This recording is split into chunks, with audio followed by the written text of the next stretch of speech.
This is probably one of the most important travel tips we can offer, and most people do not do this. Welcome back to our channel. We're Eric and Sarah, and if you haven't seen us before, we have been traveling for the last year and a half around the world, so we know a thing or two about traveling to different countries. And today we're going to be sharing 5+1 tips about things to do before you enter a new country. These are going to be travel-focused tips. We're not talking about immigrating or working in a new country, but we're going to be talking about short or long-term travel. Let's get into it.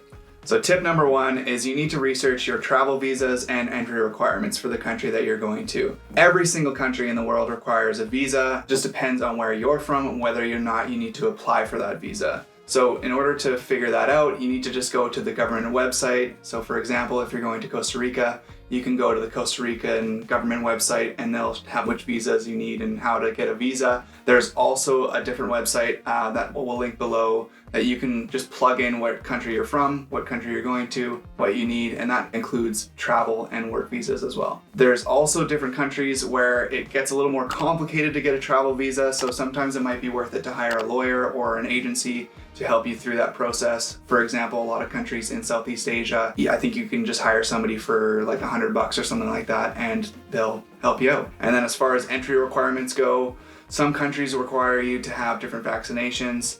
Show proof of money, onward travel. We have a couple links down below that will help you with onward travel. But yeah, basically you just need to Google entry requirements for the country that you're going to. Tip number 2 is just book it.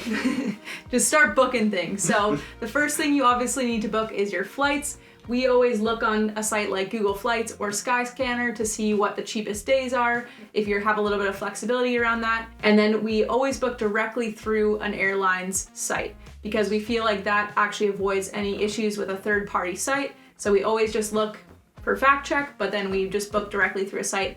We also prefer to always book with one airline when possible because we find that if you end up booking different legs of your journey with different airlines, there's often a lot more complication if things are delayed or your baggage gets lost or whatever. All these other issues. If you only have like an hour to get to a gate that's on the complete other side of Houston Airport, you don't want to be dealing with that. Yeah, exactly. So that's our recommendation. And then once you have your flights booked, you're going to want to book your first few nights in a country. We're super relaxed travelers, so we don't like to book out our entire travels, but we always recommend booking at least the first few nights, maybe even up to a week, because it's so nice when you arrive to just know that you have your first locations booked. You will also usually need an address for your first place for when you arrive in a country to go through customs. So you definitely want at least the first night booked so you have some proof that you're going somewhere. And the third thing that we always book in advance is some sort of driver from the airport to our first hostel or Airbnb. This is kind of something we learned the hard way, but that it just really sucks to arrive at the airport, you're stressed from a long day of travel, you're tired, and then you walk outside and there's a million people trying to contact you and tell you to come in their taxi or on their bus, and it's so overwhelming. So we always book a private driver or some sort of Uber directly from the airport to our first place because it saves so much of a hassle. It's usually a bit more of a splurge, but most hostels and Airbnbs can arrange that for you in advance, and it is so nice if your flight gets delayed. Totally worth it. Or anything else to just get there and be able to get in a car and go to your first stop right away. So tip number 3 is you got to download some apps. There are a few apps that we use pretty much every time we go traveling, and the biggest one is WhatsApp.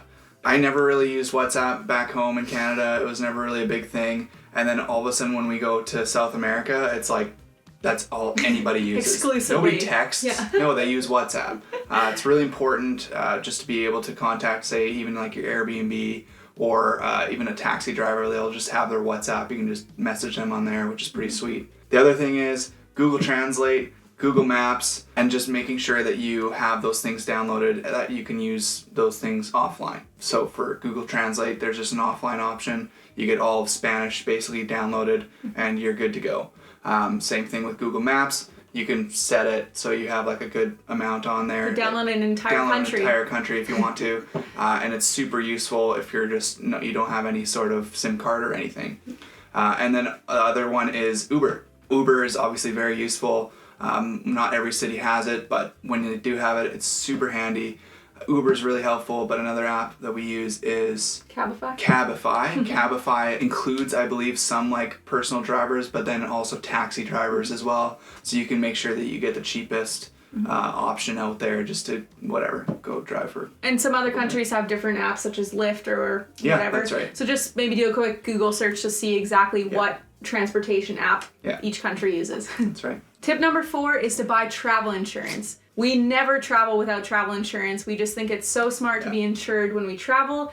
And we're really excited to talk about this because so many people ask us, literally on every single video, what travel insurance do you use? So we're excited to finally tell you about the one we use, which is Safety Wing. We've been using their travel insurance for the last year or a year or so. Yeah. It's super affordable. You can do it completely online, which means you can even purchase it when you're already traveling. You can make changes to it when you're traveling.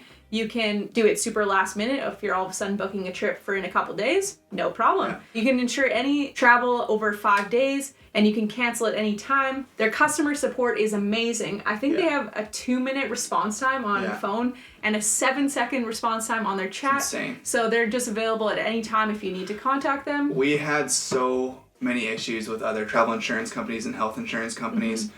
It just was not working out. We were like stuck basically without travel insurance for I think a month. Yeah, because we couldn't renew it when we were out of the country. When we were out of the country, and it was just a whole hassle. And then we came across Safety Wing, and it was it's perfect. And they also insure things beyond just health. So there's some travel insurance in there as well in terms of lost baggage or if your travel gets delayed. Things like that are all covered, and it is just really awesome. So we have linked that below, and we're really excited that Safety Wing actually wanted to partner with us for this video. So if you do click on that link and purchase travel insurance through that, it also supports us in this channel. So thank you.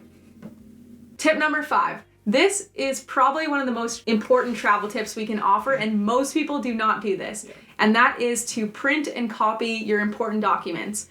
For us, we always copy and print our passports, we copy all of our vaccinations. Even before the pandemic, you should always be copying all of the vaccinations you need because certain countries require yellow fever or whatever, Hep A, Hep B. It's always good to have a documentation of exactly what you have. That's right. We always copy any prescriptions, medical prescriptions we're traveling with. We like to print a copy of the embassy numbers for the countries or for Canada's embassy in the countries that we're going to, so we always have contact information for that. We also personally copy our marriage certificate, which can, I don't know, it's personal choice. If you have a different last name, we have the same last name, but if you have a different last name and someone's like, are you married? Yeah. It's good to have it. Or if you're traveling with kids, it's important too to prove that they are your children. We also travel with a printed copy of our health insurance or the contact information for our health insurance. And any sort of attestation or forms that a country requires that's usually sent to you by your airline, but anything that needs to be printed is just really nice to have in advance. And we also upload all of these documents onto a Google Drive that has a password on it, but that we have access to in case something happens to our physical copies, that we have it on there. We also recommend if you have somebody back home that you trust, you can also link them on the Google Drive, for example, your mom or dad, or I don't know, a partner at home, so that they have access to that too in the worst possible scenario all of your physical copies and all of your online copies get hacked or something, then somebody has access to the Google Drive and can help you out. And our last tip for this as well is that we also recommend if you're traveling with a companion to print 2 copies of everything and to swap them with your partner that you're traveling with. So for example, I have all of Eric's copies in my bag and he vice versa as well, so that if one of our bags gets lost, the other person still has a copy of everything. That's right. Which we find is super helpful and just gives us a good peace of mind that we have in case something many does versions. happen. And many places you go to will require some sort of ID or passport, but they don't always need the physical copy. That's right. You don't want to be walking around with your passport all the time. For day trips. For day trips in different places. You should just leave your passport in your safe, ideally, somewhere. Exactly. But you can just bring your passport. So having a physical copy is really nice to have. Yes, that's right. And before we get to our bonus tip, make sure you comment below if you have any tips at all to add to this list. And finally, our last and bonus tip of this video is you need to join a Facebook expat group. Probably the most useful thing that we could have done before we went to Ecuador for the first time was just join the expat group. There were hundreds of people on there asking questions every single day before going to Ecuador, while they're in Ecuador. So if you can find that in another country, we did that, I believe, in Peru, in Costa Rica, and Guatemala, like everywhere. Everybody has a Facebook expat group. So yeah, super useful. There's already questions that you have already been asked. You can search it. You don't even need to ask the question yourself. You can find it on there and just invaluable information. Exactly. Yeah. Now that you know these tips for before you travel to a country, make sure you click on this video for a lot more travel tips for when you're traveling a country. That's right. And make sure you subscribe and like this video, and we'll see you in the next one.